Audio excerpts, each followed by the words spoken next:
There are some things in life that are out of your control that you can't change, and you got to live with. The choice that we have, though, is either to give up or keep on going. If you wake up tomorrow morning and blame your failure on someone or something else, you have no reason to change, do you? I want to ask you, what are you going to believe? Are you going to believe in yourself? Are you going to believe everybody else's judgment on you? Are you going to believe people when they say that you're a failure? No one really likes you, no one really cares about you. It's that son of a bitch's fault. Son of a gun!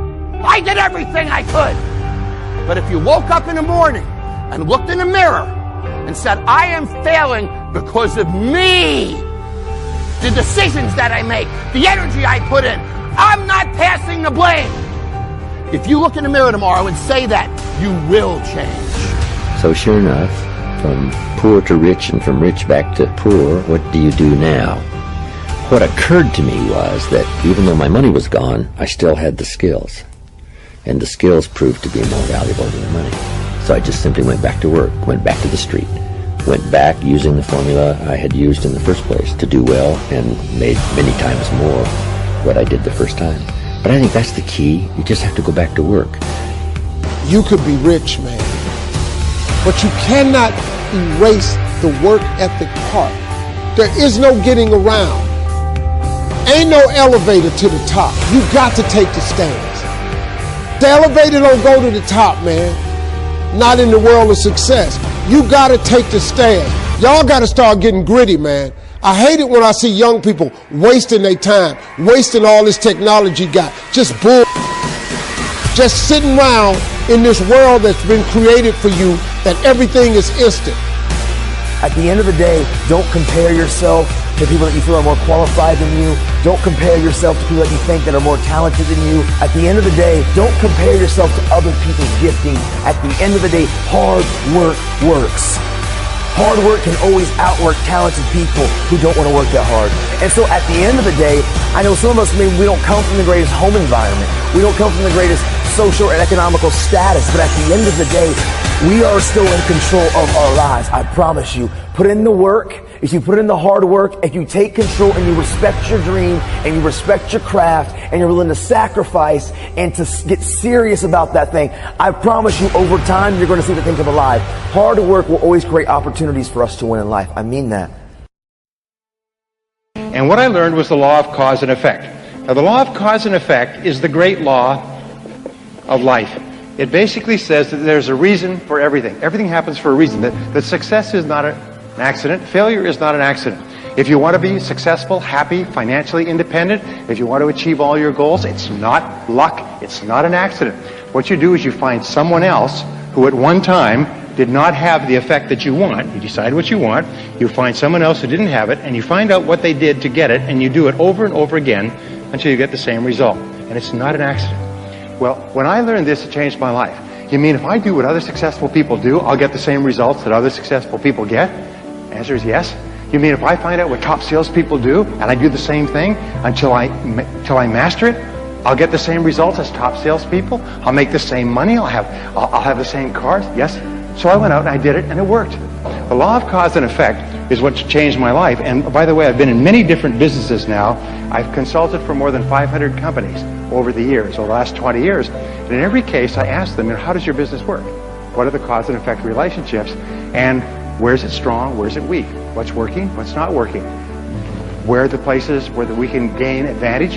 Where are the places where we're losing money and so on? And they think it's miraculous when I come in with this advice, which I charge them a lot of money for. Okay, so what I learned was this, is that there is a mental application. By the way, of all physical laws, there's mental applications. This is more important than anything else. It's that thoughts are causes. Thoughts are causes, and conditions are effects. Thoughts are causes. Thoughts are causes, and conditions are effects. That means your thoughts create the effects of your life. Is that your thought is created. You're almost like a magician in your own life. You create your world by the way you think. And the interesting thing is, it's not the way you thought yesterday or the way you might think tomorrow. It's the way you think at this minute, at this moment. It's the way you think in the now that determines your life. And your thoughts are constantly creating your world on a forward basis. The wonderful thing about our society, a free society like Singapore, is that at any given time you can draw a line under the past and you can say, that was the past, but this is how I'm going to think in the future. And your whole life, just like turning the wheel of a car, goes in a different direction. If you change your thinking, you change your life. And when I learned this, you mean your outer world merely reflects your thoughts? Your outer world is merely an image of your inner world? Is that you keep attracting into your life people and circumstances in harmony with your thinking? Is that everything you have in your life you've created by the way you think? And that if you don't like anything, you can change the way you think and attract something different? Yes, all of that's possible. And once you learn that, you realize there's only one thing in the universe over which you have complete control. What is that? You only control one thing in the world. What is it? You can control your thinking. You can't control other things. You can't control the traffic, and you certainly can't control the weather, but you can control your thinking. And that's enough. Because if you will control your thinking, you control the whole world. Singapore is a tribute to human thinking. Singapore is merely an external expression of the very best thinking that has gone into building this country. This country is based on mind power. It's the most amazing thing. Look at these beautiful hotels and convention centers and office buildings. I mean, these are mental. These were mental before they were physical. Are you with me so far? It's really important to understand that. It's kind of an overwhelming thought. I had a hard time with it when I was in my early 20s. You mean my life, which was not that great, has been created by myself? Yes, it's been created by myself. So I said, well, then I'm going to start to get my thinking in harmony with what I want, rather than keep thinking the old crummy thoughts. All right, so thoughts are causes, conditions are effects.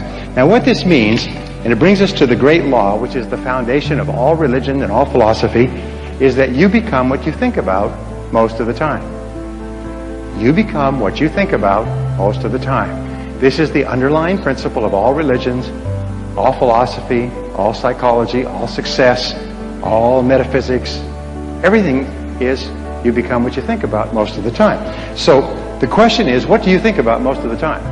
By the way, this law is always true, except there are a couple of exceptions. If there weren't exceptions, then every young man would turn into a young woman by the age of 20. But nonetheless, you do become what you think about most of the time. Now, one of my subjects when I was poor is I began to study self-made millionaires. Self-made millionaires are people who start with zero and within one working lifetime pass the $1 million mark. But here's the point, is I studied self-made millionaires. These are people who started with nothing. They started with no money and maybe limited education. Sometimes they were brand new immigrants. Sometimes they couldn't speak the language, and they made more than $1 million.